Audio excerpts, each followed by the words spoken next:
Ladies and gentlemen, welcome again to the Urban Observatories Global Networking event of WUF 11.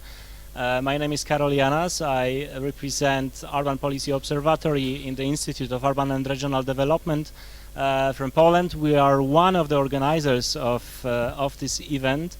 We have together with us also co-organizers, Mr. Denis Moniki from Global Urban Observatory Network UN-Habitat, and Carla Lynn Washburn, Associate Professor and Director of Research Department of Science, Technology, Engineering and Public Policy, University College London. So long. Thank you, Carla, that you managed to come, and Carla will also run the discussion after short presentations of the urban observatories we managed to gather here together, who are representatives of different urban observatories who are attending WUF 11. So this is quite an informal meeting. The main purpose is to know each other and based on that maybe build further cooperation, hopefully within the framework of Global Urban Observatories Network. But at the beginning, let me invite the director from the Ministry of Funds and Regional Policy, Mr. Maciej Aulak.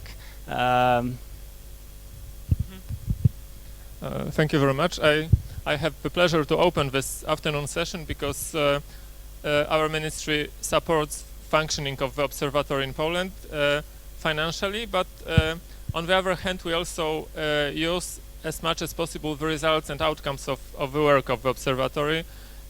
We use the data, the analysis that it brings for our daily work, for planning, for strategical planning, for planning of support instruments for the cities. So it is like a mutual benefit in Poland, and we are also very happy that the institute and the observatory, the Polish one, is now the member of the global network. We hope it will bring additional benefits and exchange of knowledge with many other countries who lead the urban policy observatories as well. So we wish you a good exchange today and good further cooperation. Thank you very much. Thank you very much. I must add that the ministry supports us not only financially but also in terms of delivering the results of our research to the interested parties in different ministries in our government, which is not always so easy. So thank you for that. Now, please, Denis Moniki, short presentation of the Global Urban Observatory Network. The network we joined very recently, and we are very happy about that. I guess that we have also participants here who haven't met yet this organization, so please say a few words. What's the purpose? Thank you very much, Carol, and the ministry for hosting us. It's really great. I don't know where the slides are. Please. I'm standing in for Robert Ndugwa, who is the head of the unit. But luckily, I'm also the co-convener of the Urban Observatory Network. No, that's not the one. That's not the one. No, he's not. Okay. Mine is.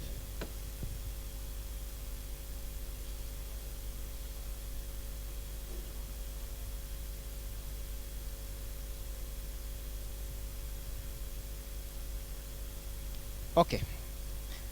Thank you very much. I hope everyone can see the slides on that side. You want to move forward a bit? Maybe. I think the wall might be blocking you. These are just a few slides to really talk a bit more about the Urban Observatory Network and what it is and also what benefits it represents.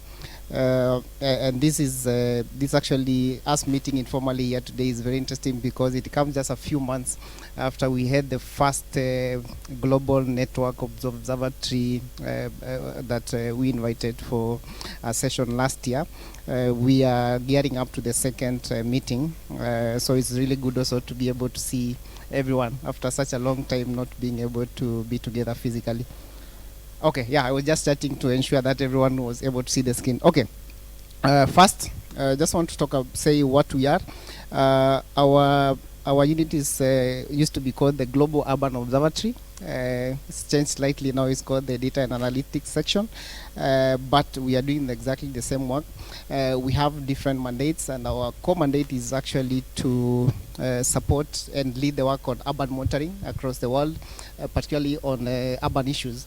So we are at UN-Habitat. Our section is in charge of data processes. So we also the main unit that leads the work on the SDGs monitoring, but also the new urban agenda indicator frameworks and other related. We recently developed with many partners what we call the urban monitoring framework.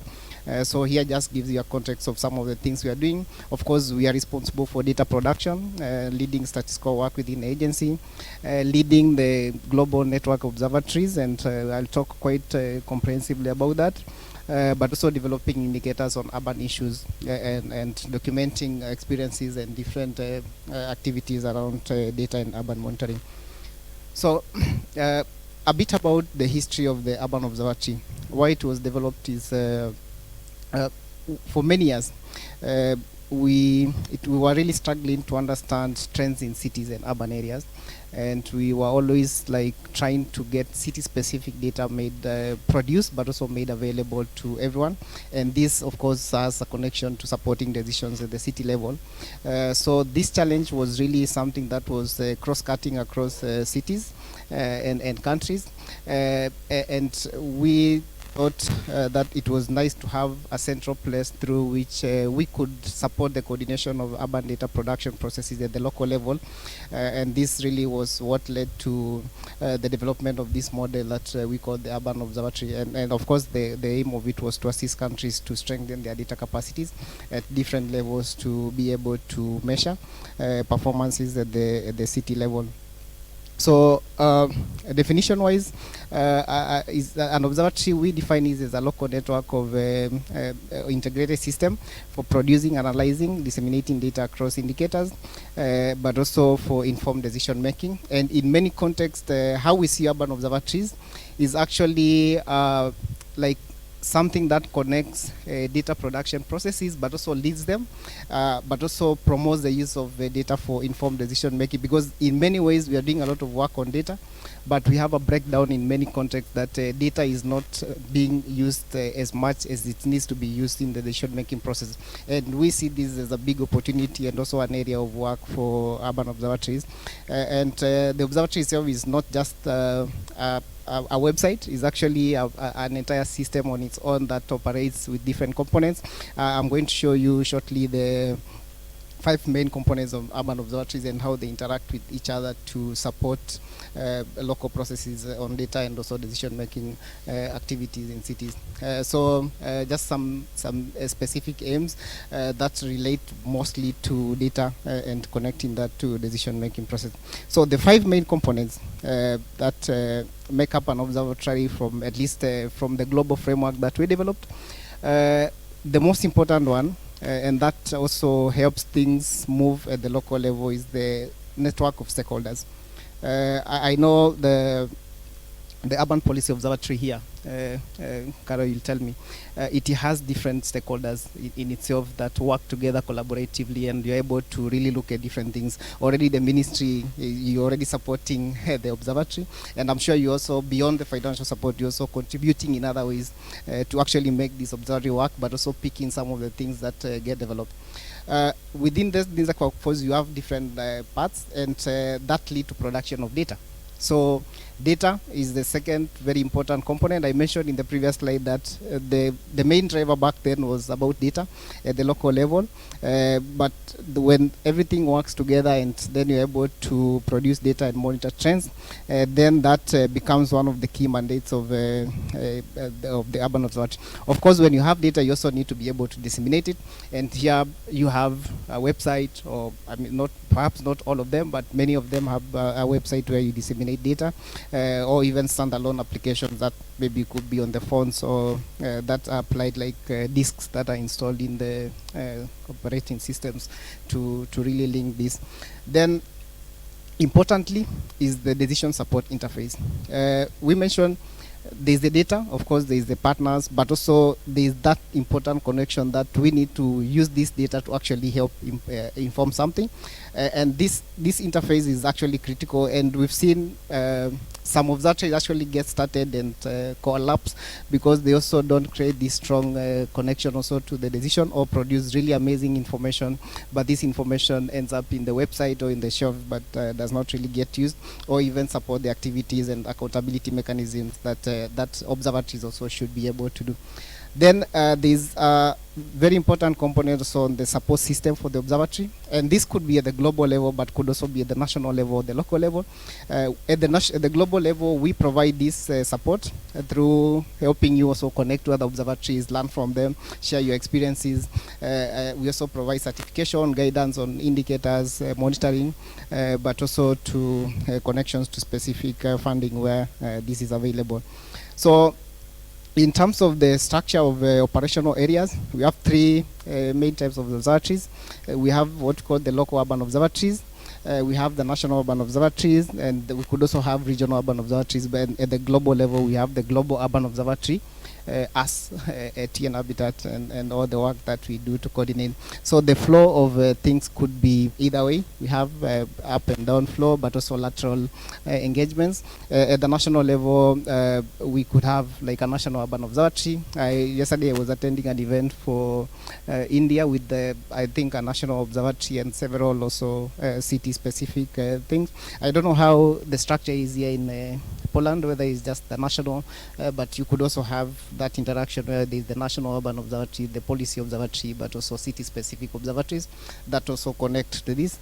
And this really, the communication and how everyone works together is really important, because that also creates the momentum needed to really learn and also produce some data and actions that are guided by also international standards. So the guiding framework for observatories, particularly for the data, we have many different areas of work. Observatories could be led by global frameworks, could be led by local frameworks, but also very city-specific frameworks. And this connection, again, is very important because the understanding for a local urban observatory, for example, would be to respond or to address issues at the local level. So it needs to be able to really identify issues that are very important at the city level, the local level, or the national level for that matter, and really identify the needs, but also the additional areas of in intervention that would be needed. So we have this diversity of frameworks that actually help you to identify the indicators that you measure or that you wish to measure, and how these connect to the attainment of sustainable urban development at the local level through the national and global levels. So we have all these resources that are available to urban observatories. The SDGs framework, of course, is available, I'm sure, to everyone. The new urban agenda monitoring framework is also available. We have the urban monitoring framework. We've been discussing it a lot at the World Urban Forum. I don't know how many people have been able to attend one of the events, but we also have the national development frameworks, and as I mentioned, the city specific. So to the specific now role of the Global Urban Observatory Network. So this network itself is it's a combination of all the observatories in the world, the local ones, the national ones, the city or the sub-regional ones, and we all bring them all together to actually create this network where We have different parts, people really learning from each other, helping each other also address issues that they are facing at the different levels, peer-to-peer learning, and so on and so forth. But also just talking. Sometimes it also helps for observatories to talk to each other. The same we've actually seen also for our work in global support countries to do monitoring. Sometimes just seeing what other countries are doing is actually very important. It acts as an impetus for others to be able to understand and also see some of the challenges that and how they are getting resolved at the local level. Then we share a lot of this information. As I mentioned, last year we had the first meeting in a long time, and some of the things we discussed actually is the Google Network Steering Committee that is currently being constituted. I know many of you have expressed interest to be part of this committee. Some of you have been selected. I think there's a communication chain going around, and this steering committee actually shapes the agenda of the Google Network.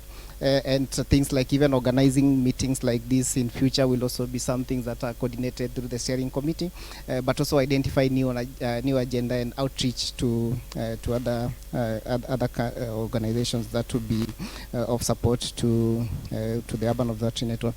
So at UN-Habitat, we of course we support the network. We are the overall coordinators, the global coordinators of this network. So we provide guidance and also act as in some rotational roles as the chair of the network itself. But I think part of the steering committee discussions would be whether we want to have a rotating chairship or to have like UN-Habitat leading most of this.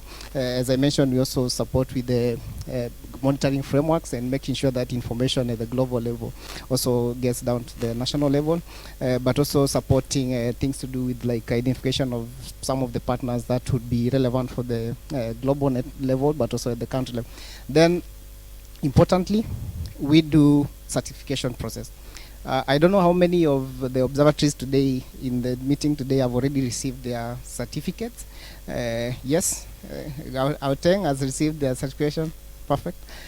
So one of the actions actually we agreed on during last year's meeting was to revive the certification process, because this is important, because it shows one that you're part of a network, but also starts to also go deeper to actually acknowledge specific areas of work. So if, for example, you are doing specific work on urban policies, we also want to have a certification process to say that, for example, the National Urban Observatories assured leadership in the area of urban policies as an observatory. And this, we have different observatories working different things.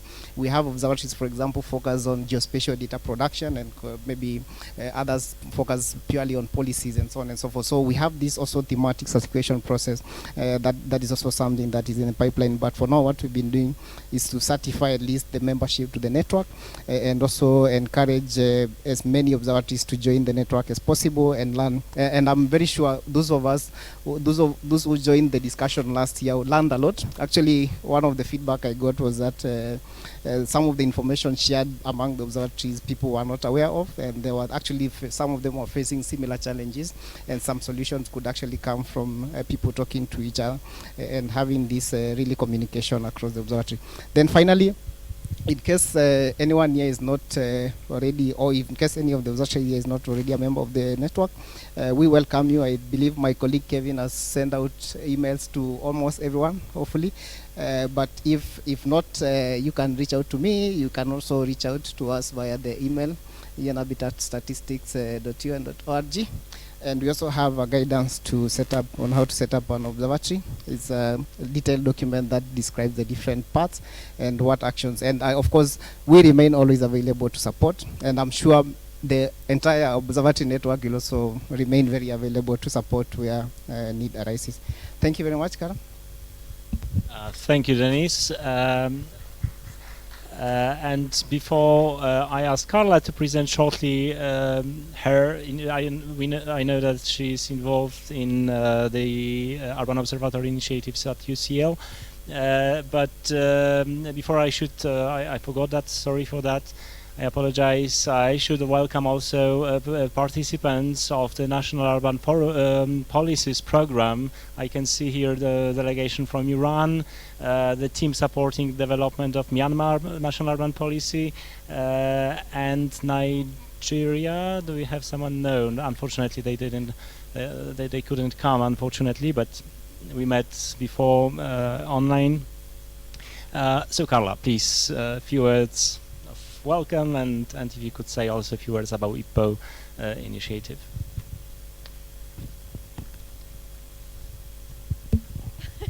No, it's okay. Yes, I will keep it really brief, but just to say, and maybe a bit of a justification for why I'm standing up here and why I will be facilitating the second session. So I'm an associate professor at University College London. I'm also a research associate at the Gauteng City Region Observatory, who I know you'll be hearing from a little bit later. And I'm one of the co-investigators of something called IPPO, the International Public Policy Observatory on Cities. So IPPO is a project funded in the UK by the Economic and Social Research Council, and it's particularly looking at trying to understand the diversity of policy responses internationally to COVID-19 in particular, and to collate those responses and to help learn from them as much as possible, particularly, of course, embedded in the UK context as I am, but trying to look more internationally at that as well. I will say very briefly, and I realize this is going to sound like a plug, but hopefully this is useful information for anybody who hasn't seen this before. I've been involved in working on observatories for about 7 years, both with the GCRO, with UN-Habitat, and with colleagues who are now based in the University of Melbourne. And it started with a series of kind of deceptively simple questions, I suppose, of what are observatories, where are they, and what do they do? Because we didn't really know, we were curious, we kept encountering these things called urban observatories, and we realized that there wasn't a benchmarking or a kind of comprehensive report that we could find anywhere. So we made one. So last year we released with UN-Habitat, with Melbourne, a comprehensive review on urban observatories. The report is out there. I realize that now in the real world I can't conveniently just send you all the hyperlink to it, but if you search for exactly that title, Urban Observatories, a comprehensive review, you'll find it on UN-Habitat's website. But that review looked at 32 observatories, trying to understand these kind of fundamental questions around it, to give a snapshot of what observatories do, but to also try to unpack some of these more nuanced things about the visions that observatories have, why they're established, the networks and relationships, and the sort of lived experiences that those within and around observatories have. So I'm excited about the rest of this conversation because I'm hoping that it's going to be very much in that vein. And yeah, just thank you to everybody else. I will end there because I'm keen to hand over to the observatories. Thank you, Carla. So Dennis, now the floor is yours. I hope you will facilitate this networking part. We want to have short, brief, actually presentations of the observatories we have with us here at Booth 11. Thank you very much, Carla. And sorry if my voice is boring. It seems you'll be hearing a lot of it today.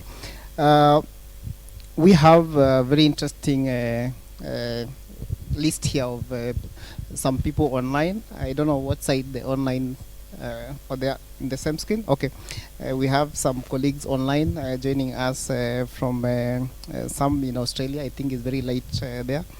Some from Nairobi, and also colleagues in the room who will be telling us some interesting experiences. So really looking forward to this. So we'll have about 7 short presentations, different observatories telling us what they are doing, and also some interesting stories about their successes and perhaps some of the issues they are facing, as well as solutions to those. Then after that we'll actually have a discussion on some of the future of the network and also the activities of the observatory and how we can move forward together. I think someone was saying it's not leaving anyone behind, it's moving forward together. So it's really how we move forward together. So first I'd like to ask Melanie. She's the director of the Australian Urban Observatory, to make a presentation. Melanie, I don't know if you can hear me.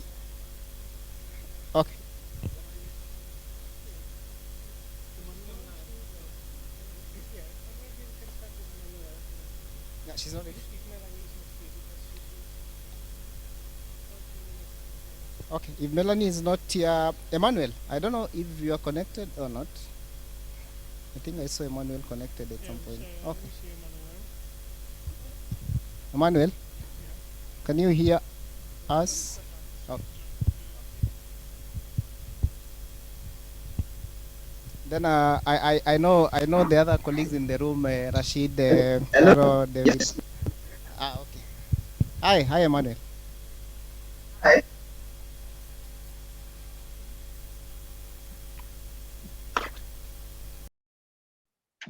Hi. Just 1 second, Emmanuel. Can you hear me? Yes, we can Okay. hear you. I hope it's good. Yeah. Okay. It's working, so Go ahead. you can share the screen. Yeah, sure. If you want, you can share your screen. I think you should have the rights to share your screen.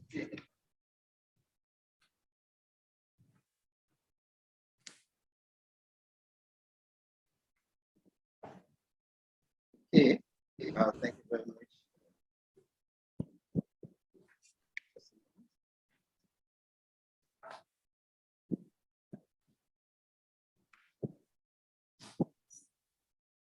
I hope my screen is visible. Yes, we can see your screen. Please proceed.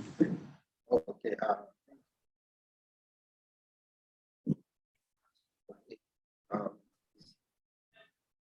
Thank you very much.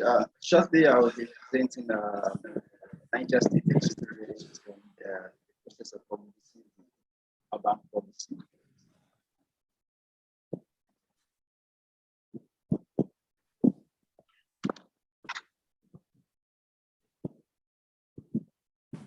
Niger State happens to be one of the states. Emmanuel, do you hear me?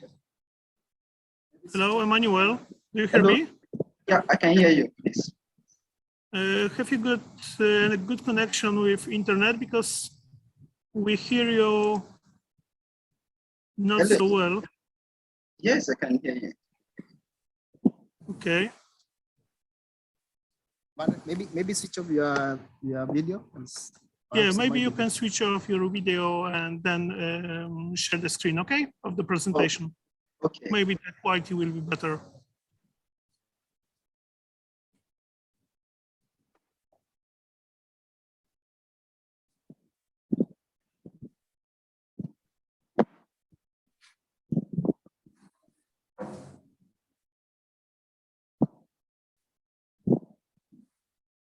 Is it okay now?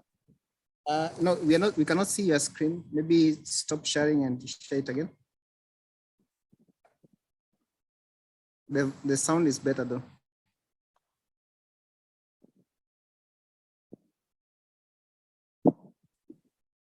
Is it now?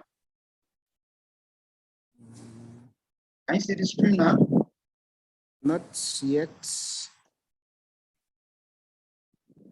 Let's see. 1 second. Maybe it's coming.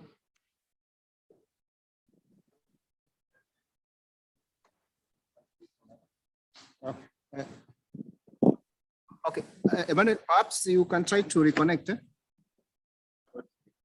Or stop sharing one more time and start sharing. You see. Let me try and reconnect.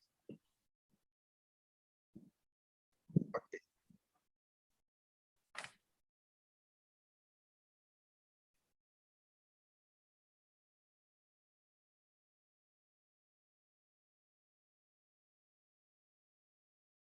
Disappear. Please reconnecting, yeah? Okay. Yep. Please bear with us with the technological brilliance. Yeah, we are waiting for him. Okay.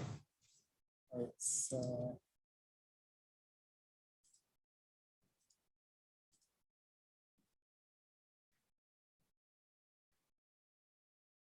Hi, Emmanuel. Hello. Hello, Emmanuel. Yes, can you hear me? Yes, it's better now. You can share the screen, please. Okay. All right. Thank you. Sure. Yes, the rights to share screen. Okay, can you see the screen now?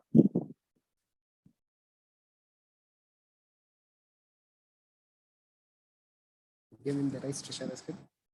Yeah, it should be possible for him. So.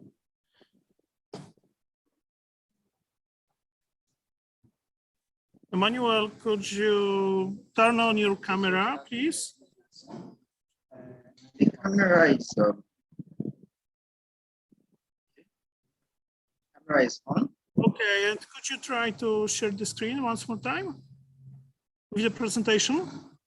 Yeah, I've shared the screen. I don't know why it's not showing at your end. Because it's not working.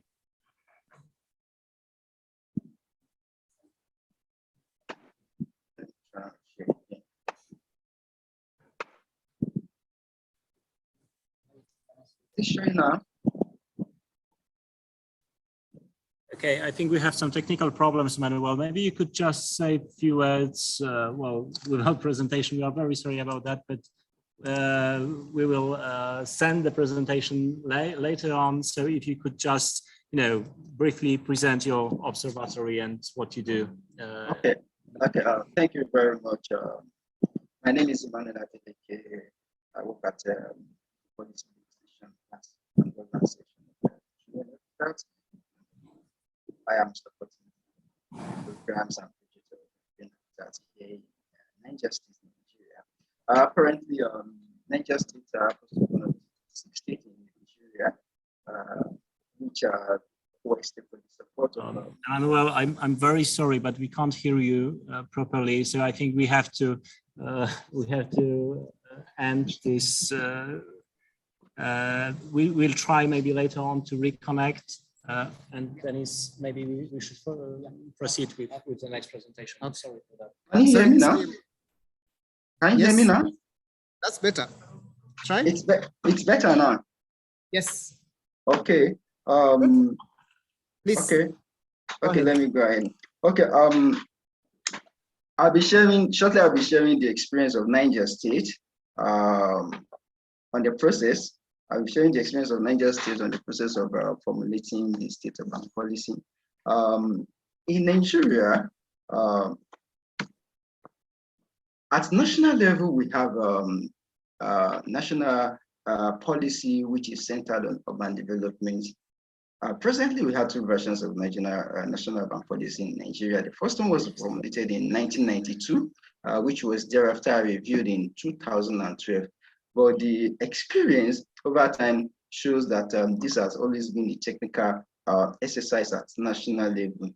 And just a few years ago, specifically in 2017, the Niger State government of Nigeria requested for the technical support of UN-Habitat in formulating the state urban policy, which is cascaded from the national framework of the urban policy. And from the experience at national level, we have tried as much as possible to reverse the approach of formulating the policy using bottom-up stakeholders process in formulating the policy, and we also try to engage the stakeholders and the critical mass of people and institutions who are at the center of urban development and management. In Niger State, we have 25 local government areas who are been saddled with the responsibility of managing big cities and intermediate cities in Niger State. So all these stakeholders, they were part of the process, forming consensus, sharing data on areas of development challenges which cut across different parts of the state. And all these challenges form the core basis for formulating the policies and the formulating the Niger State urban policy and the thematic area which the policy hinged on thereafter. The Niger State urban policy focused on specifically creating just, equitable, socially inclusive, resilient, and self-sustaining towns and cities in the state, while the objective of the policy is to create an enabling and well-functioning environment for resilience and attracting investors into different towns and cities and local government areas of the state. so as to ensure self-sustenance across different towns and cities in the state as well. The focus of the Niger State Urban Policy hinged on 10 thematic areas which cut across integrated and balanced territorial development, inclusive, productive and competitive economy, effective land governance, urban security and safety, resilient infrastructure and services, transportation, sustainable transportation and mobility, urban resilience, climate change, mitigation and adaptation, smart city strategies, and so on and so forth. All these thematic areas have well related and connected to the 17 goals of 2030 Agenda for Sustainable Development. Then what are the source of data for formulating the policy? Like I earlier mentioned, the process of formulating the policy was hinged on bottom-up stakeholders, different process, and some form of scientific approach as well. The team here in Niger State, which was being coordinated by a government instrument in Niger State, embarked on literature review of some government instruments, like policies, plans, statistical records. We also organized a series of technical sessions, stakeholders forum, and thereafter, all the data generated from this series of exercise formed the core basis for preparing the feasibility and diagnostic study, and the outcome of it gave us the policy priority areas, which the policy will be formulated. Then, during the process, the key achievements have been mentioned already. We were able to prepare a feasibility and diagnostic study which highlights and identify the major issues which is affecting or marring sustainable development in Niger State. And thereafter, we were able to formulate a Niger State urban policy based on the priority areas which had been agreed upon by the Niger State government and all the stakeholders. Thereafter, this policy was validated by all the critical stakeholders and the entire Nigerite. And just about 2 years ago, during the height of COVID-19, with the support of UN-Habitat, we were able to initiate and implement a demonstration project which stemmed from the urban policy as a response to curbing the spread of COVID-19 in Niger State. This project hinged and is much more connected on smart solutions and resilient infrastructure and services in Niger State. And just last year, the urban policy was approved by the Executive Council of Niger State Government as a tool for transforming the state into a resilient, competitive, and sustainable region in Nigeria. Then, what are the challenges which we encountered during the process of formulating the policy? Of course, the policy formulation process took some time, but the period which we actually embark on the formulation phase was around the year 2020 when we experienced COVID-19 in Niger State, and this actually affected the pace and the other technical instruments and apparatus which we have set in formulating the policy in Niger State. And also, another challenge which we experienced is the priority of government, because during COVID-19, government had to shift the priority to public health crisis. Thus, we couldn't get required support from government. The third challenge which we experienced during the policy formulation process focuses on weak institutional capacity, we realize that the institutions responsible for urban development and management lack this capacity to even collect and make use of reliable data. So that really affects some kind of task and steps which we engaged in from policy formulation process. And this informed the decisions which we, sorry? 1 minute. Okay, so this informed decision which we use and the approach which we used in collecting data for the process as well. We're able to circumvent some of these challenges anyway. Thank you very much for listening. Over, please. Thank you very much, Manuel, and sorry for cutting me short.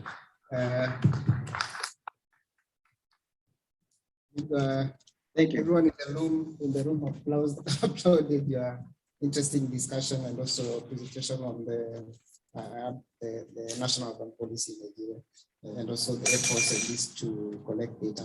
Thank you very much for that experience. I don't know whether we have Melanie. Is she? Okay.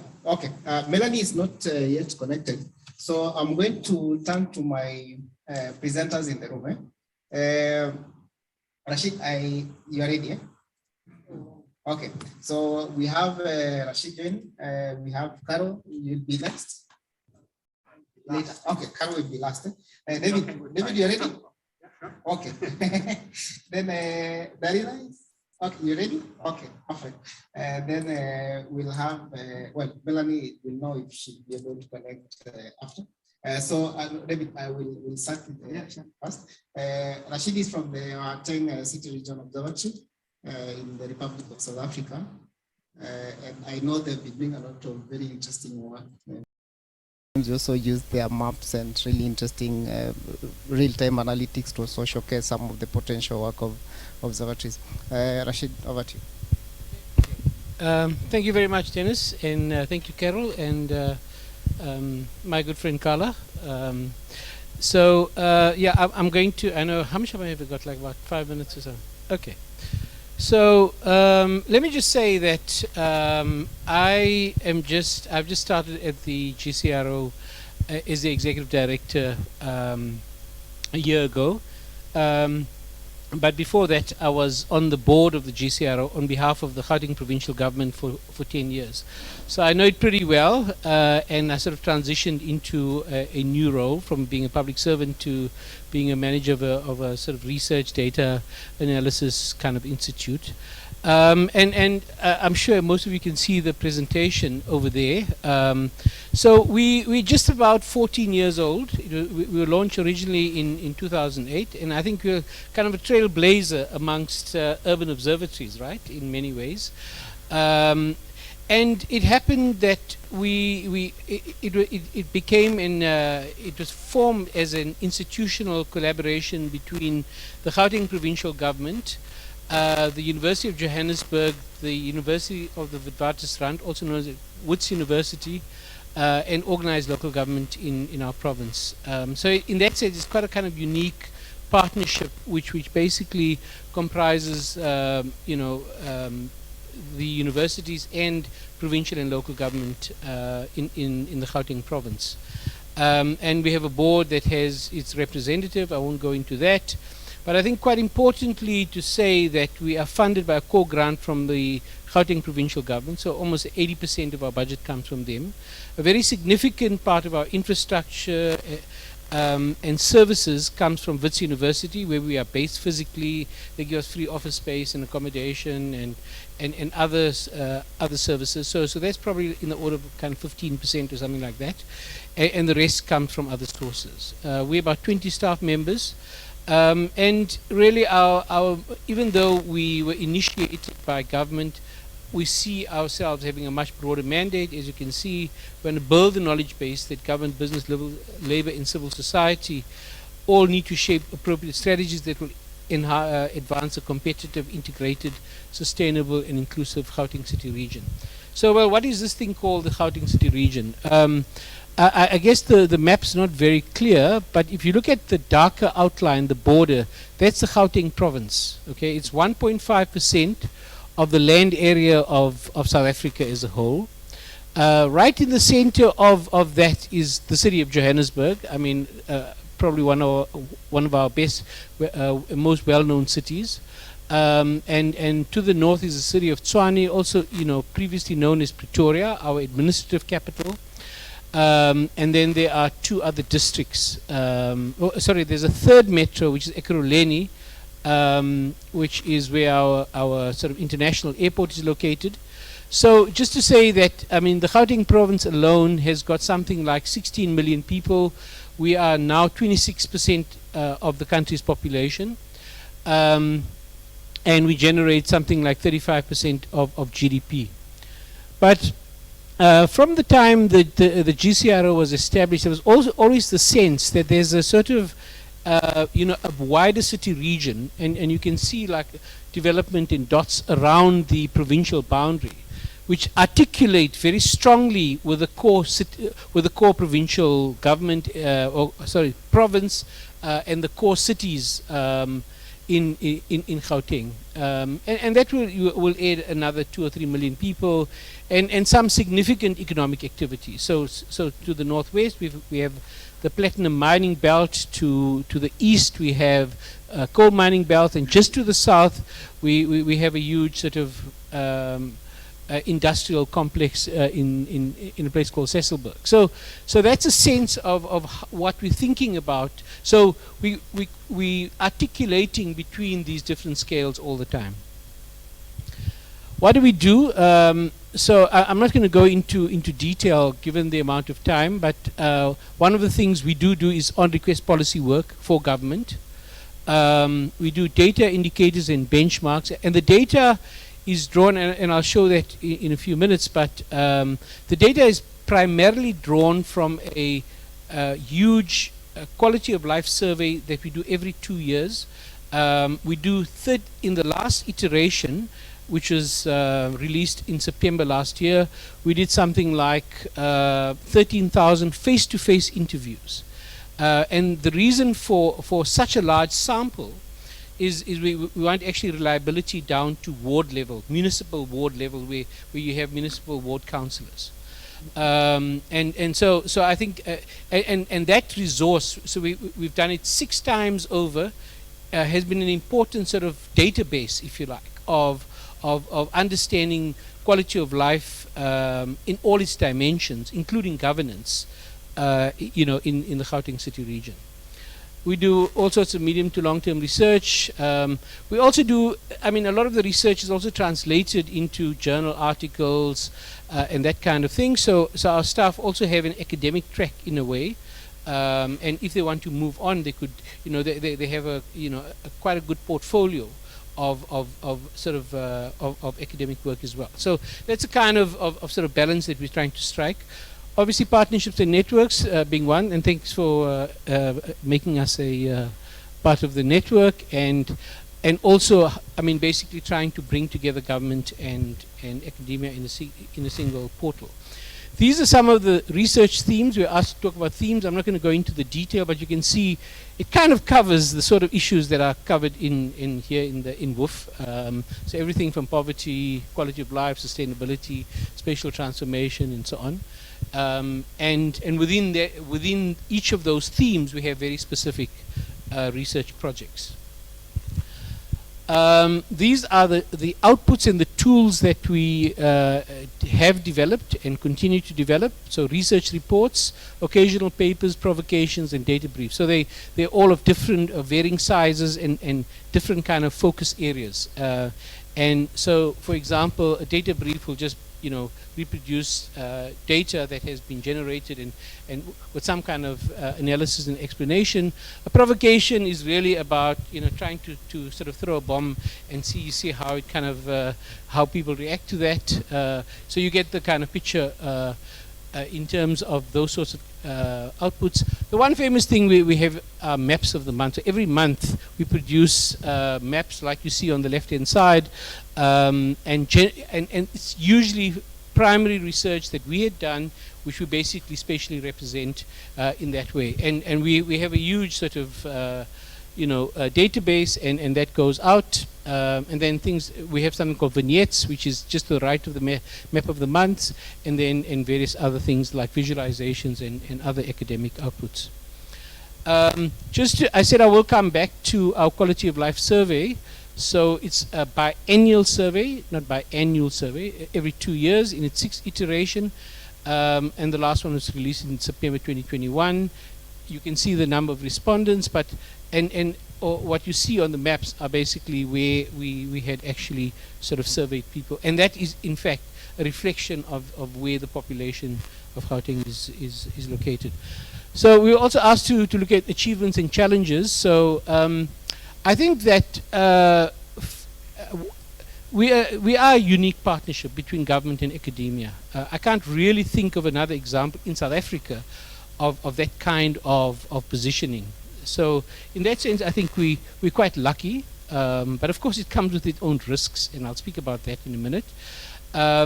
We're not just another urban planning or policy making entity. In South Africa and Gauteng we have many of all sorts. But I think we really try to get our positioning to be on a specialized focus on data, collection, analytics, doing the household surveys, doing spatial analysis and mapping and visualization. So that's a kind of a unique positioning that many other research institutes do not have.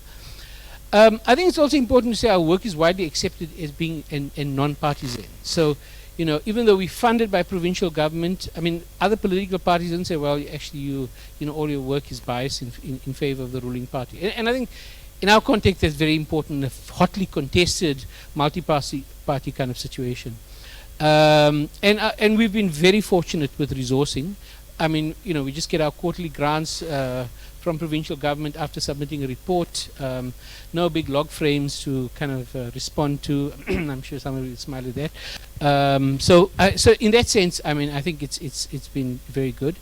But of course, like everything else in life, there are difficulties and challenges.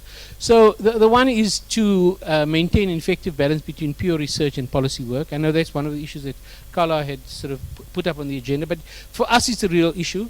I think a lot of our researchers tend to want to do more research and so on, and they're a bit hesitant because policy work can be a hell of a lot more tricky than doing just research. So, I mean, since I've come in, I've kind of like I'm sort of trying to reposition the GCRO in a more balanced way. We have mobility of highly skilled researchers, and I mean, we lost 2 PhD. Or 2 people who have long had PhDs and now they both work in the UK. So, I mean, unfortunately, that's the kind of situation that we're sitting with. We need to balance or mediate sometimes competing interests of our own internal parties, so that between the universities. So the 2 universities in Johannesburg compete like anything, right? And so we also have to manage that sort of kind of slight underlying tension. It's not a huge problem, but it is there. So from where we're sitting, how do we make sure that the balance is right? We're also facing a very sort of upcoming fluid political environment. So in the post-apartheid period since 1994 in South Africa, we've had, I mean, the ANC as being the sort of fairly dominant party. That's changing in all the metros in Gauteng. The opposition is now leading. In the 2024 election at provincial government level, we may have some changes, we don't know. So that would certainly impact on our work, and so we need to see how we think about that. And because of that, our stable funding that we've always enjoyed may be somewhat threatened. So I'll leave it at that. Yeah, and thank you very much.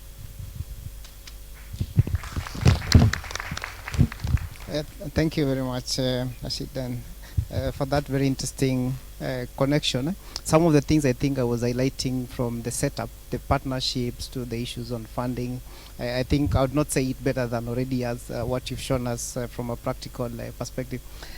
Professor David, please come. David is from the Royal Holloway in the University of London. And 5 minutes? Yeah, sure. No, less. Thanks very much, and it's a pleasure to be here.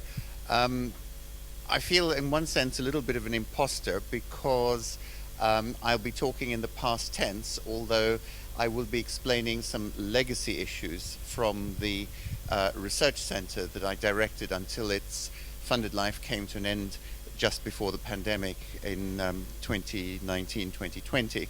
And that was Mistra Urban Futures, which was headquartered in Gothenburg in Sweden and worked through multi-stakeholder partnerships both in Gothenburg and in the other cities where we worked. So in some ways actually quite a similar arrangement to what Rashid has just described for GCRO, except that at least one university and one local government organization was the minimum requirement of the partnership. Most of them involved other stakeholders as well, NGOs, some civil society organizations, some private firms, and even provincial level. And in Gothenburg it was actually a consortium of 7 organizations, including the 2 universities, that co-funded with Swedish SIDA and the Mistra Foundation. It isn't or wasn't a conventional city observatory in the sense that most of the others here being represented were, but a research organization focused on urban sustainability. And the crucial point about those institutional partnerships was that the objective was to pioneer and experiment with different collaborative research methodologies under the broad umbrella of co-design, co-creation, co-production, where through a process discussion, the partner organizations agreed on research priorities and then undertook to undertake the research themselves, bringing members of their own staff to act as co-researchers. So it wasn't academics doing the research just in the local authorities and using their data, or the civil society organizations. It was actually all of them were co-researchers, and that was fundamental to trying to move away from the conventional expert-led model of knowledge production with dissemination, if you like, towards the idea that if the organizations that are supposed to use the results are actually part of the research process, from the definition of the problem to the identification of an appropriate methodology and all the rest, it makes it easier and much more likely that the results will be utilized and be utilized effectively, rather than landing in the proverbial filing cabinet or dusty bookshelf like so many consultancy or other externally led research projects do. And the point about that is that by virtue of being jointly involved in the research, you define the parameters, you define and you're aware of the planning and the budget cycles and the political shifts to which Rashid again just alluded that represent challenges. And crucially in Gothenburg, probably more than most of the other cities, Cape Town in South Africa being one, a partnership between the city of Cape Town and the African Centre for Cities at University of Cape Town as the anchor, but with the Western Cape province as well to some extent, is that they all agreed on the importance of urban sustainability.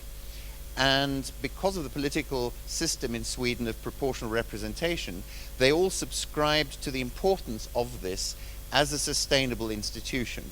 And ironically, it was the universities that eventually decided not to renew the funding, even though the external funders and the consortium wished it to continue. So there's a whole interesting institutional political discussion that one could have. But the points for today's purposes, other than what I've already explained, was the idea of methodological innovation, this transdisciplinary, multi-stakeholder partnership using different methods of co-design, co-production, co-creation, which we've written up. They're available open access in a book we published last year on transdisciplinary knowledge co-production. I can provide you with the links. It's published in paper as well by Practical Action Publishing in the UK. And we did both individual city research, and then in the second phase we pioneered, and as far as I know this is pretty well unique, comparative urban research across 2 or more of the cities, where we used similar methods and where the cities shared the interest to learn from one another. And this idea of peer-to-peer learning, a sort of learning network if you like, also proved instrumental and particularly attractive to the cities, precisely because ultimately whether you are Katowice or Cape Town or anywhere in between, you share the same problems and challenges. It's just the relevant extents and the balance of different forces, factors, drivers and so on that vary. And that idea of municipal officials, of NGO colleagues, of private sector firms working together and sharing their experiences was really powerful and was fundamental to the momentum that the center developed during the final 5 years. In terms of legacies, that kind of output, methodologies, which we've presented in such a way that says this is what we did, this is why we think it worked in these contexts, and this is what you need to do to try to make it locally appropriate in your situation if you want to use these methods. So it's the exact opposite of expert knowledge of here it is, a master plan or a blueprint, take it away and do it, because that is the only thing we can guarantee will not succeed. So here are the guidelines, here are our lessons, here are the contexts in which we've used it, and here are the considerations that you need to think about in order to make it more locally appropriate to your situation. We've also published a large number of academic journal articles, books, again, they're all available electronically and open access, policy briefs, guidelines for good practice in relation to specific projects in the cities that participated. And all of that is part of the legacy that we continue to work with. And indeed, I'm working with one or two of the leading city networks at the moment to try to give them the benefit of this experience, because they understand the importance of working across cities, of sharing information, and of finding methods that are flexible according to these different situations. But we were not, as I said, a conventional data producing observatory in the conventional sense. I can give you the links to the website, which has repositories of all the outputs and so on. Happy to engage, give you cards if you'd be interested in talking further. But thanks very much indeed. Thank you very much, David. And Darina, please, as you come. It's really sad that the fate of the Mr. Urban Futures, but I think it's also good that you're sharing that the experience. It also helps us to learn some of the challenges also to expect in the setup for operational issues of observatories. And David, I also know you have also a very rich knowledge of how observatories work, and we always appreciate your sharing. Yes. Exactly. We are really happy to always work with you. Okay, so Darina is from the City Institute in Lviv. Okay. Yeah. Good evening, everyone. My name is Darina Mandava, and I'm head of communication program in Lviv, City Institute, Ukraine. So, next slide. Yeah. About our institutional and organization background. City Institute is a municipal non-profit institution founded by Lviv City Council. And our mission is to unite efforts of local administration, citizens, economic communities, institutions, businesses for achieve Lviv's common goals. So we have 4 levels of activities. We're located in Lviv and working for Lviv and our citizens. But we have 3 more levels. It's national levels, cooperation with other cities, different institutions and communities. And we have common platforms like Forum for Local Governments in Ukraine. We have European level, it's cooperation with different platforms, Organization of Europe, and active participation in EU projects. And global active level is active participation in connective cities with sister cities and like TUMI Vault. About our main goals. City Institute is working on the strategic goals that are developed and brought within strategies in Lviv mainly. But we want to become also as a well-known organization dealing with strategic urban development globally. Our key areas is strategic planning and management, analysis, project development, and communication and engagement. About our main urban data sources, we use subjective data. It's sociological surveys and focus groups, and we have objective data and working with open data and statistics. About main achievements, first it's Pizamche ruralization program. What do we have? First, it's our holistic methodology for quality of life researches, and it's we defined micro-communities in Lviv. Second, it's a first strategy. It's a Lviv strategy for competitiveness. We have clusters like economic drivers for city economic development. And third achievement, it's a Street for All projects. We developed a roadmap for street reconstruction that include participatory approach for city urban space planning. And we have reconstructed street. It's street named Bandara. It's near the railway station, and if you visit Lviv, you could see the street. About main challenges, it's like equations. How to do strategic planning and management during the war. Second is capacity improving in the fields of analysis. And third, it's scaling up our partnership and building communication and collaboration within our quadruplex helix internationally. So that's all, and please follow us in Facebook and keep in contact in LinkedIn. Thank you. Thank you very much, Darina. And I think you reminded me of something very important, that one thing working in observatories all these years, we've also learned not all observatories have the name observatory, or at least have the word observatory in the name. So doing all the work is really the same, but doesn't have the underlying of the observatory. And it's really great work. And I think one of the perhaps interesting settings for you is also your work in the context also of the conflict, and also perhaps the post-conflict redevelopment, which might also be something maybe in future we'd also be following, and perhaps some of us supporting also remotely where possible.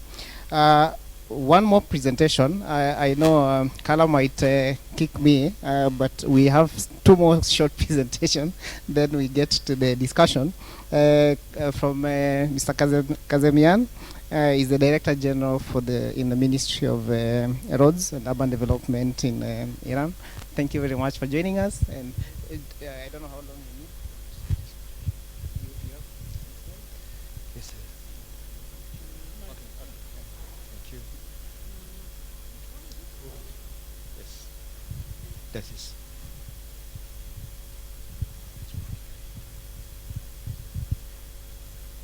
Good evening. My talk and presentation is about experience of Urban Observatory of Tehran. The first, I explain the spatial planning system in Iran. We prepare spatial plans in different levels and various plans. In a national level, we have two plans. The first and older national physical plan and the second national spatial plan that's approved in 2020 and for 2040 horizon.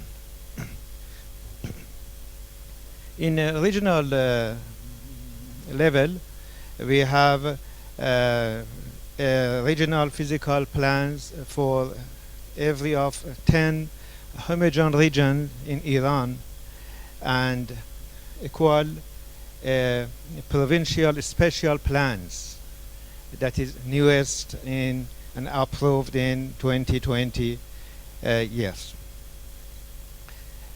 Also, we have sub-regional development plans that prepared for one or more than one country in 85 area. Other level in the regional plan.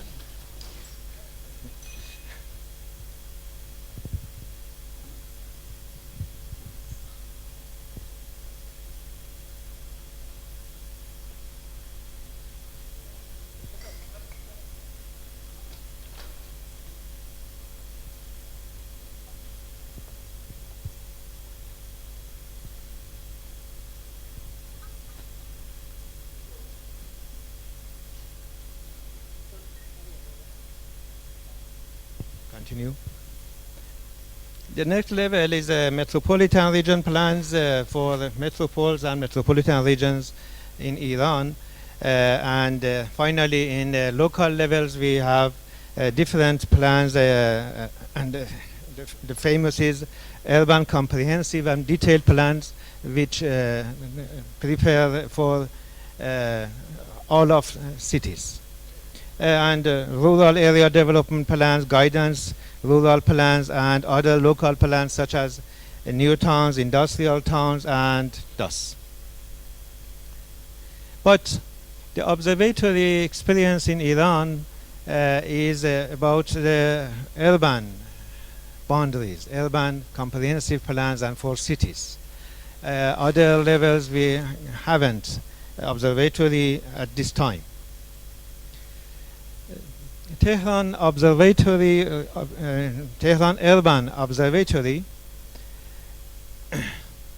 established in more than 10 years ago in 2011 by a municipality of Tehran as an expert center for gathering, processing, and visualizing of urban data for managers, policymakers, and other relevant experts.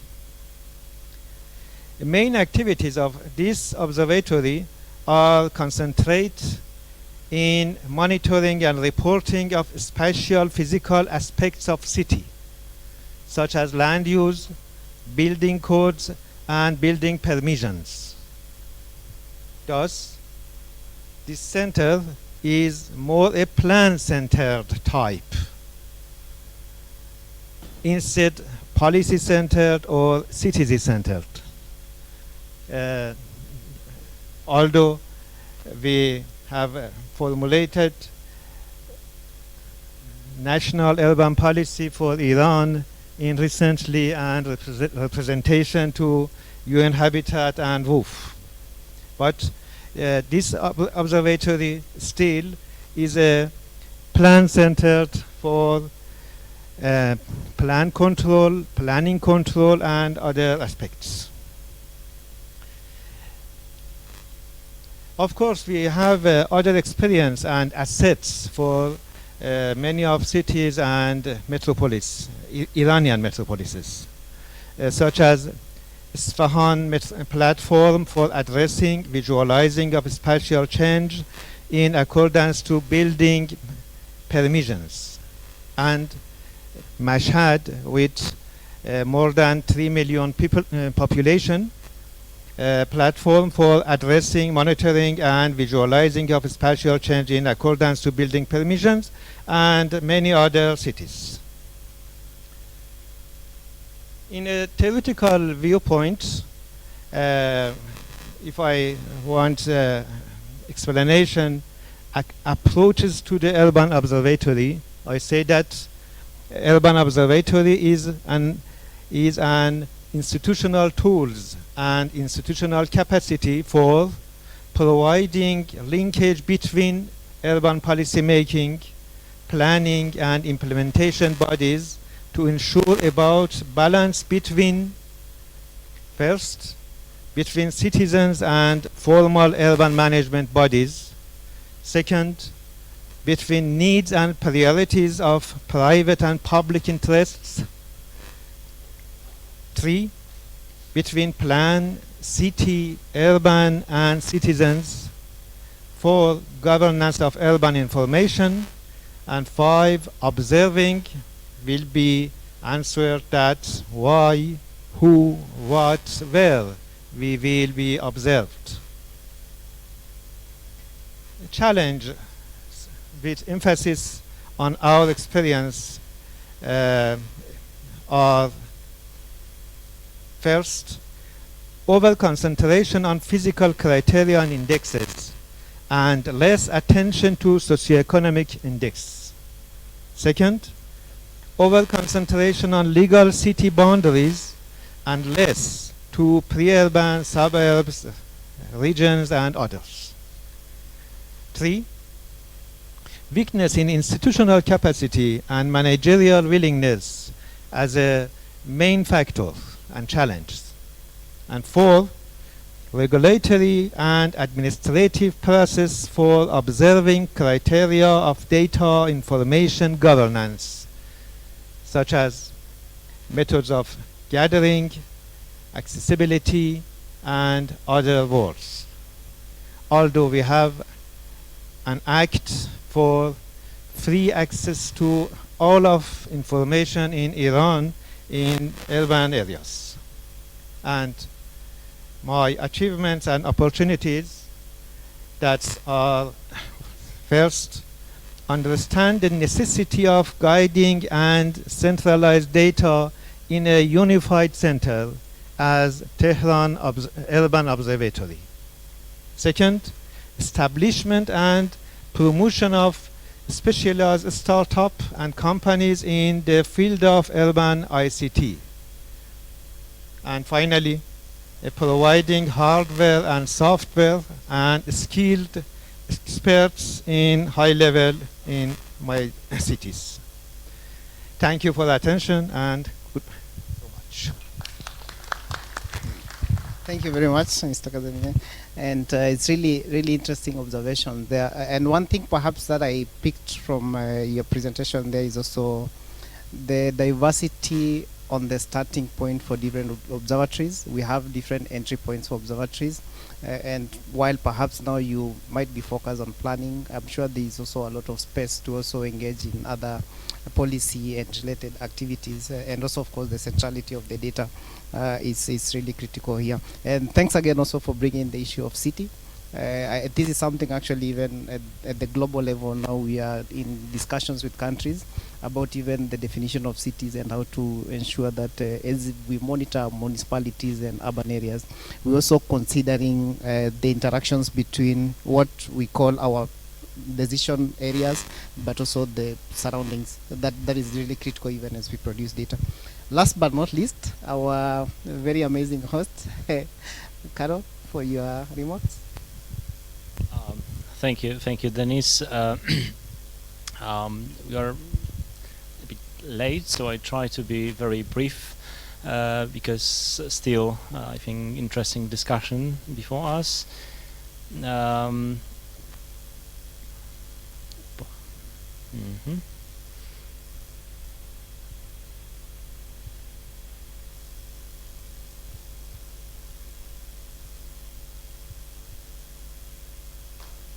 Thank you. So, our Urban Policy Observatory, at the beginning, few words how it started, because we are based at the Institute of Urban and Regional Development, which is research and development institution, advisory body to the ministry also, but working pretty independently. And our idea to establish observatory started with the implementation of the first explicit national urban policy in Poland in 2015. So it was kind of a response to the fact that the last page of this document was entitled Monitoring of the Urban Policy, and it was only one page with few ideas how to monitor this policy, but without any specific solutions. So we thought maybe we should start doing that simply, and we'll see what will happen then. So without actually, so maybe not bottom-up initiative, but in a way, yes.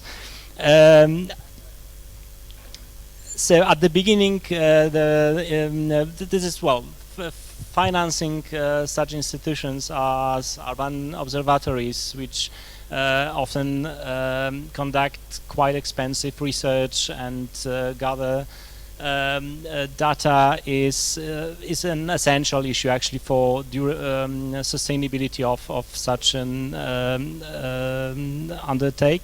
So at the beginning it was funded from our statutory fundings at the institute, so the scope was pretty modest. It lasted 4 years. And when we actually achieved some first tangible results in terms of reports, the Urban Observatory platform, web platform, geoportal, then we went to, we started looking for partnerships at the higher level. So at this time there was undergoing reconstruction of the whole institute actually, so we managed to establish cooperation with the ministry of which Maciej Aulak is representing here, and then somehow we got the funds, they trusted us, but I think the fact that we had already developed some tangible results, that it was not just an idea, but something we already developed at certain level of maturity, that was crucial to build that trust and get funding. So now the observatory is funded from the Technical Assistant Operational Program with the perspective to 2023, actually mid-2023, so we will see what will be next. Hope we didn't disappoint our funders. Currently our observatory team consists of 30 people, so this is a really like a big team, I must say, and building the team, that was one of the toughest challenges we met. So of course now we want to do everything to keep that team and to keep going. We started with like 3-4 people at the beginning. So this is a long-term research program. These are our thematic areas, just to structurize our research, and well, the model we are trying to follow, so to analyze, to conclude, but also provide synthesis, because this is something which is very important for policymakers, for decision makers, and now we are actually learning how to prepare sound recommendations, because this is the toughest part of our job actually, and this partnership with the administration level at the ministry, at local self-governments is very important here to learn that process, to get feedback, and not to be too like overconfident over what we are saying, that because it's not always so smart actually. So geographical coverage, we have almost 1,000 cities by law in Poland. Due to the lack of capacity, actually we confined our research program just to the towns and cities over 5,000 inhabitants, but we also focus on urban functional areas of the largest cities, 18 largest cities in Poland, which are also regional capitals. So briefly, achievement challenges. So well, we still operate and even growing and improving slowly but steadily. So that's I think first success. We did establish pretty good cooperation with administration, with the administration at different levels. So both central, which is important to provide feedback to a national urban policy, but at the same time we do cooperate with self-governments, with local cities, and well, this is also, I think, something we manage in terms of different methodologies and approaches to urban observatories. We developed pretty agile approach to manage our program, so we actually we transform constantly. So when if you compare the concept we started at the beginning with the agenda and concept we are following now, it's completely different, and it was like this learning process. So yeah, and as for challenges, of course, I think this is one of the most common as when I was hearing the presentations before. So data availability, well, huge topic, so I don't want to go deep into that at the moment. Functioning beyond the system in a way, and that should be actually in between, because on the one hand, that's an advantage, because we are more independent. Maybe we have a kind of a distance to the documents, to the policies. We are somehow also commenting and giving opinions. But on the other hand, that creates kind of instability, and also it's difficult to deliver these messages directly to those who are deciding to, who are creating these documents, and it really depends on these soft skills sometimes, and who's on the other side. So probably being more connected to the government, to the ministries, might help in that process, but well, not necessarily. That poses also some consequences. And well, capacity building, that's something which is, this is a really long-term process. So this team of 30 people whom I'm working with, but also the team of dozen other people we are cooperating beyond the institute. Last year we run in the framework of National Urban Forum a huge consultative process with experts, with NGOs, with private sector. We were able to gather 180 experts from different fields, and so yeah, so we have a network also beyond the observatory. So that's briefly about us. Thank you very much for attending our event. And now I give floor to Carla to run the discussion panel.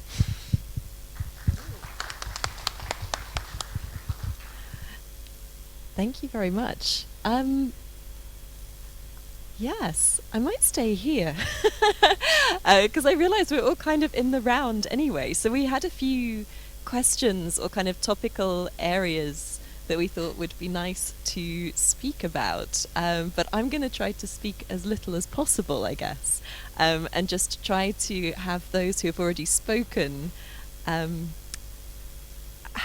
give some reflections on them. So I think perhaps if I set these out just very, very quickly. So the three sort of topical areas or main issues that we were hoping to discuss a little bit further, and I say a little bit further, I know we have a hard stop at 7 o'clock because of the beautiful spread that has just silently appeared to my right.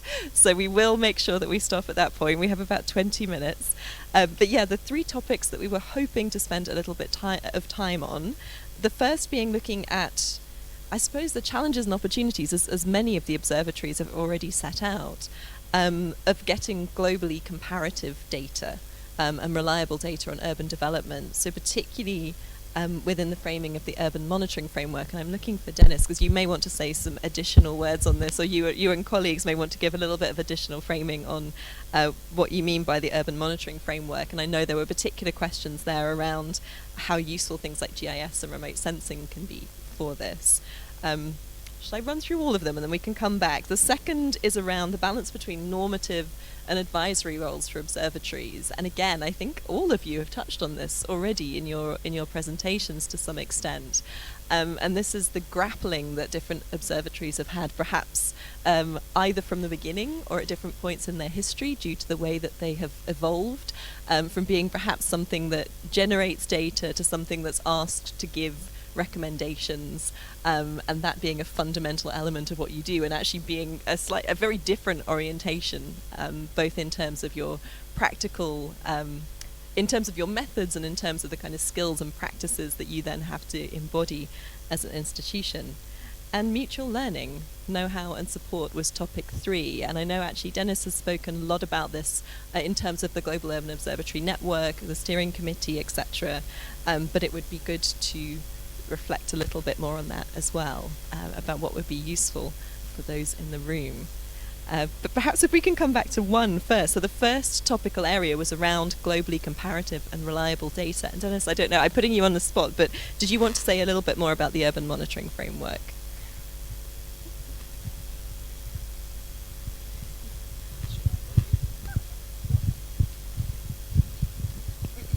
Okay. So the urban monitoring framework, what it does is to try and harmonize and bring in the same place all these urban indicators. There's many urban indicators. I think if you remember from one of my slides there, I was showing things on the SDGs, things on the new urban agenda, and things on the new urban UMF, the urban monitoring framework. So what it is attempting to do is actually try to bring all these indicators on urban-related measurement and monitoring issues in the same place, so that instead of going to many different global frameworks to really understand, we combine everything here. Then observatories can actually go there and see. I think the wind. Sorry.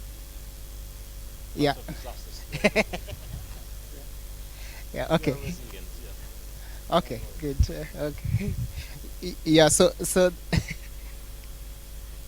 the framework really tries to harmonize more, even also within the entire UN system also, because within the UN system also itself we have many focus areas. So you find issues, for example, to do with children, things to do with the women and related, and all this also have to relate to something on urban areas.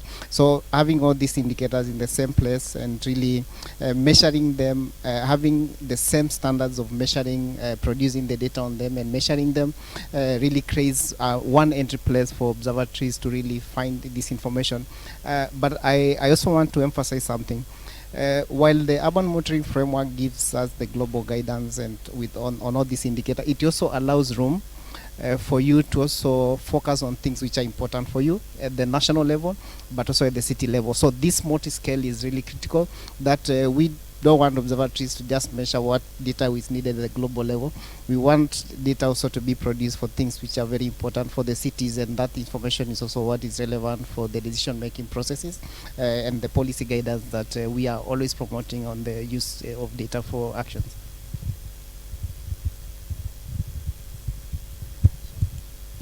Okay, so the next one here was about the extent to which GIS remote sensing is a game changer here. Perhaps one of the things you will realize in many of the presentations I've seen here, I've seen a lot of beautiful maps, a lot of interesting analytics, and I think already we are doing great in this area. Luckily, I am also in charge of integration of Earth observation and geospatial information in monitoring urban trends. And one of the things we are thinking and consistently doing is also resolving one of the problems I think every presenter has talked about, that of capacity. And the use of geospatial information and Earth observation products is actually today, even within the SDG 11 monitoring, is actually the one that is helping us to produce the most amount of data. So these technologies also really being available to you and reusing them to produce also data and understand also from a spatial perspective the relationship between the data and statistics to actually what is happening on the ground. I think this is an important missing point usually in what we do, and having, I think, a lot of people already in South Africa, and I think even in Ukraine, producing data, doing surveys and relating this and showing them in maps, I think it adds a lot of value to show the gaps that are existing and also where maybe investments would be needed. And this, even when the focus is not purely implementing policy or supporting policy processes, I think the power of data here that observatories are producing can actually create this important link between showing what the data says, putting it a map and showing here is where you need to invest, say in an open space, or here is where you need to invest in something like public transport, or these are informal settlements based on the data we produce and you need to act on this one. And that really acts as not just a data production tool, but also a way to also present this data and push for action at the local level.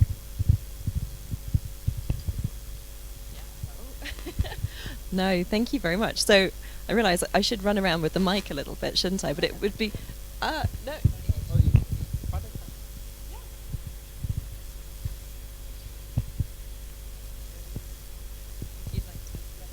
Yeah.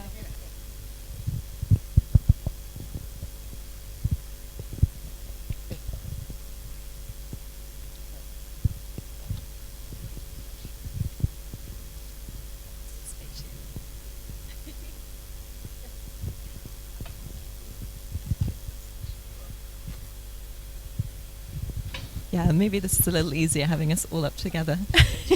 Oh, I can move down one. We've got a spare one. Yes, I mean, any initial reflections from any of our observatories around this kind of data challenge, and particularly the sort of local to global data challenge as you've encountered it?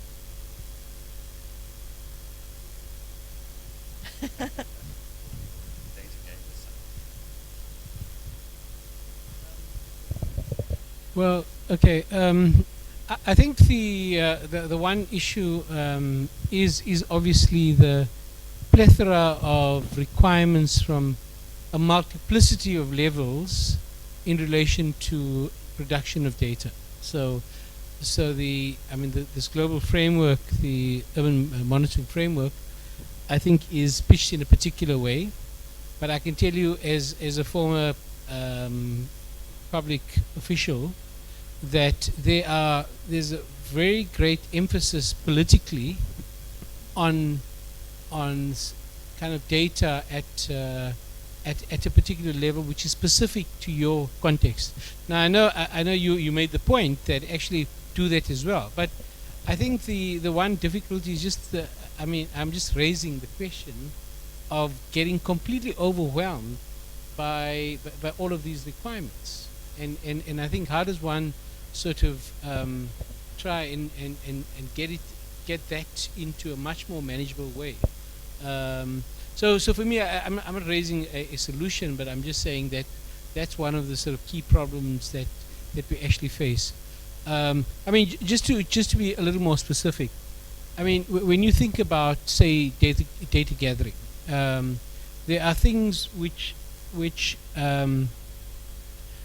can only be collected at a national level. So, for example, like economic growth, which might happen in a region, but I mean that data is collected nationally by, in our case, our Reserve Bank, but it's not really disaggregated to the level that is actually required. Okay, but we need to understand, because there's a big imperative in South Africa for inclusive growth. Okay, so if we want to understand how that's happening, you know, what do we?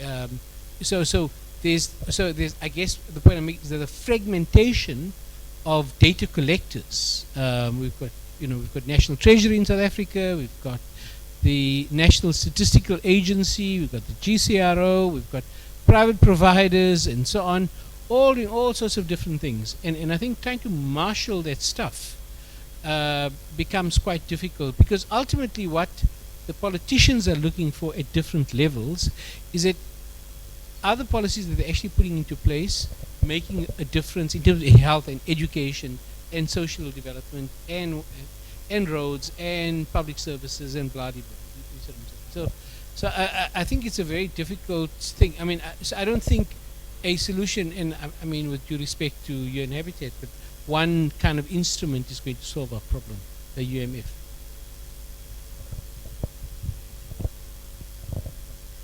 A technical problem in data gathering and data interpretation is that it's about geographical coverage or geographical scale of data produced. Many of produce in my countries is produced for the county level or not city level. It is a technical problem that is because I don't have exact analysis of urban change, urban evolutions and other aspects. Thank you. Thank you. Anyone to my right wanting to come in on this one? Well,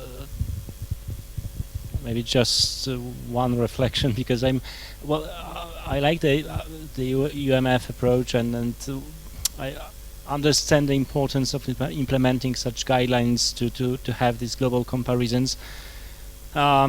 But frankly speaking, I'm quite pessimistic about the possibility of implementing such global comparable approach, because we try to have this comparison at the level of Polish cities, for example, and still this seems to be really mission impossible to implement due to many reasons. So I can't imagine how difficult it must be at the global level between countries. But I see the silver lining, which is that remote sensing, for example, technologies, because they are quite universal. It is possible to get raw data also, and and do comparisons whatever you like. So maybe that could be. I'm not such a technology enthusiast, but this might be a solution, maybe at least to get some, maybe not everything, but as for land use, for example, that might be a solution and help to get this global comparison, because these data are easily available, and we can implement the same methodology for the whole world, actually, and all cities in the world. Yeah. I realize we only have a few minutes left, so maybe if we go very quickly across the next two, but we can take these questions and discussion into the networking as well, which is a nice segue. But in terms of the question, navigating or balancing between kind of normative and advisory roles, I'd be keen to hear from anybody who wants to sort of come in on that. I understand that actually some of the observatories that have been described had a role from the very early days that you would provide recommendations, for want of a better word, but some that's come to be part of your remit. So perhaps just briefly a little bit about your journey there and how it's been, how complex it's been, how you've navigated. Well, as I think I mentioned, the institutional setup of the partnerships in each of the cities in 6 different countries, north and south, if you like, meant that these issues manifested in slightly different ways in those cities. But the rationale of the participating organizations sharing in the definition of what constitutes a problem, and that they prioritized wanting to work together to try to find answers to them, was an underlying strength. But as at least a couple of other speakers said, the trade-offs, and I think Rashid, you probably had that the most clearly, between the 2 competing universities, the different local authorities and provinces. This was also an abiding challenge within and across the cities. And it's also a challenge within the individual organizations. Let's say a municipality, huge organizations, multiple departments or sections or directorates or whatever they might be called, where in one case it will be dominated by town planners, another one by civil engineers, another one by water engineers and hydrologists, and so on and so forth, each of which have their own professional ethos or rationality. And so one of the things that we did as part of our research was to try to study this process. And we've actually published some articles and chapters on what we called conflicting rationalities. And what was interesting was how that process was designed to overcome those conflicting rationalities in much the same way as the idea of bringing the different stakeholders together, including community groups, to discover that ultimately, hopefully, what people living in and using a particular neighborhood or suburb or area had in common was greater than that which set them apart, even though historically they were often, as it were, in a conflictual relationship, the city versus the residents, if the city was trying to do forced removals or renovations that required people to leave. So what was going to happen to them? What were the compensations? Would they be allowed to come back into the upgraded facilities? All these issues were worked through, not always successfully, but at least we confronted and attempted to work through these kinds of conflicts and challenges. Any others like to come in on this question? Maybe. Okay, sorry. I mean, I did make the point during my presentation that we do, I mean, so it's kind of like a practical issue in the GCRO context about what is finding the right balance between doing policy work and doing research. And I mean, the thing is that the researchers want to do research because that's what they've been employed for. I mean, they don't really see themselves as policy analysts, and maybe we need to employ policy analysts. But I think that, I mean, for me, it's a short skip and a jump to get into that world once you sort of. So it's not just about understanding the world, but how do you change it and how do you, you know, I think that's the fundamental issue. And I guess it's the one thing was your point about co-production. So we quite like the idea. I mean, some of my colleagues, the colleague over there is from the Gauteng Department of Cooperative Governance, for example. So we're going to work with some of the departments around particular projects, get them involved. So we bring in a particular kind of expertise, they bring in another expertise. So we quite like co-production as an idea. It hasn't really worked. Well, not entirely true. I think during the COVID period, there was quite a lot of collaboration. But you know, there was like sort of, we were all in this kind of, all hyped up, working for a common agenda. And as the COVID thing started going down, sort of dissipated, you see. So, but I think, so we need to find mechanisms to ensure consistency in that regard and build it up over time. So we're not going to do 180 degree, but kind of shift it strategically.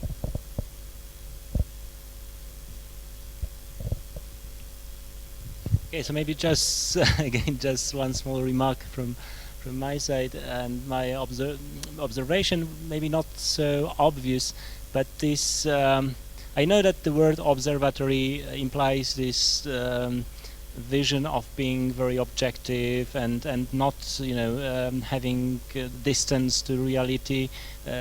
Maybe advise a bit, but sometimes such are expectations that, well, you just observe, say what you see, and we will do the rest. Yeah, but from my personal, but also I think the experience of my team, and I guess this is also the case of City Institute, because we talked a lot about that question of motivation. What motivates us actually to observe, to do research, and this is also the desire to have to change reality, to have impact on something, right? So there is a conflict in between these roles, let's say, being an objective observator and the desire to change something, right?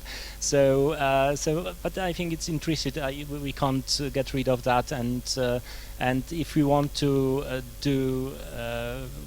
follow and go further, we must have that motivation with us, because, well, at least me, I can't imagine doing what we are doing without this dream to change cities, right? To have at least kind of small impact on reality. Thank you. wonder. I'm going slightly off the topic, if I may. But I mean, I was struck by what Irina was saying earlier on. I mean, she gave a presentation about, it was just like the last thing was the sting in the tail, which, well, we've got war, right? The rest of the presentation wasn't actually about war. So I mean, I think that the context within which you're working, and the data collection, policy making, is surely impacted by all of these disasters. COVID had a huge impact. The war in Ukraine, no doubt, has a huge impact. So I mean, I think that is another sort of dimension, because if I look at the proceedings of WOOF so far, huge emphasis on emergencies. So how does one think about the role of observatories in the context of emergencies? So just to throw that out there. Thank you. And I was struck that Marina, Daria's surname is close to Mandela. I'm waiting for somebody to cut me off, because I know we've reached time, so I wonder if we should draw it to a close at this point. But I think those were very good ending thoughts to take us into a bit of a discussion in the networking. I realise we have arranged for the thunderstorm to start just now as well, so you have to stay with us for the next little bit until it finishes. But thank you very much to everybody on the panel. Thank you to everybody for joining in the audience, and I'm sure there are people I have forgotten to thank. Carol, is there anyone else that I should? I think, well, let's thank you, everyone. and please enjoy the networking cocktail. I think we have now plenty of time to network, to socialize, so please take that opportunity and and enjoy the evening. Thank you.